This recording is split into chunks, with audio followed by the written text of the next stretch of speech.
বাংলাদেশের রাজনীতি কোন দিকে যাচ্ছে, দেশটা কোন দিকে যাচ্ছে, সামগ্রিক বিষয় নিয়ে একটু মানে ছোট করে জানবো। আমার সীমিত বুদ্ধি দিয়ে আমি যেটা বুঝি যে আমরা এখন নির্বাচনের দিকে যাচ্ছি। অনেক আশঙ্কা আছে, অনেক হুমকি ধামকি আছে, কিন্তু আমার মনে হয় না যে এক্সটার্নাল কোনো ইন্টারভেনশন ছাড়া বাংলাদেশে যে নির্বাচনের ট্রেন যেটা যাত্রা শুরু করেছে এটা থামানো কারো পক্ষে সম্ভব বা থামবে। সামনের কয়েকটা মাস আমাদের একটু কেয়ারফুল থাকতে হবে যে নির্বাচনকে বানচাল করার জন্য এক ধরনের একটা চেষ্টা হবে, বাট আমি মনে করি না সেই চেষ্টাটাও আলটিমেটলি সফল হবে। চেষ্টাটা কেন হবে সেটা খুব স্পষ্ট। মানুষ 16-17 বছর ধরে ভোট দিতে পারেনি।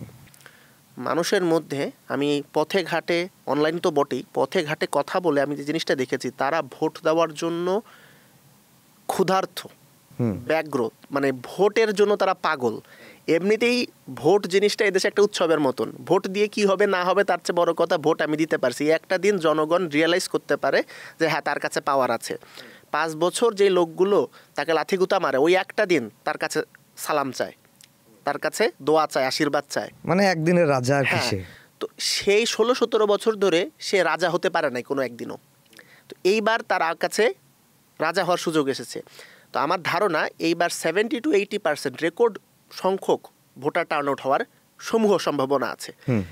তো এখন 70-80% ভোটার টার্ন আউট যদি হয় এবং সেই টার্ন আউটের পর যদি একটা ইলেকশন যখন আসবে, সেই ইলেকশনে নৌকা বলে কোনো কিছু নাই, তার মানে বাংলাদেশের রাজনীতি থেকে নৌকা বা পতিত যেই পলাতক ফ্যাসিস্ট শক্তি তারা অপ্রাসঙ্গিক হয়ে গেল।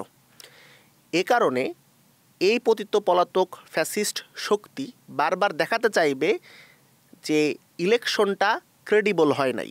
এটার জন্য তারা ভোটার টার্ন আউট কমানোর চেষ্টা করবে। ভোটার টার্ন আউট কমানোর একটা উপায় হচ্ছে জনগণকে নিরুৎসাহিত করা, আর একটা উপায় হচ্ছে এমন আতঙ্কের পরিস্থিতি তৈরি করা যেন জনগণ ভোট দিতে যেতে নিরুৎসাহিত বোধ করে।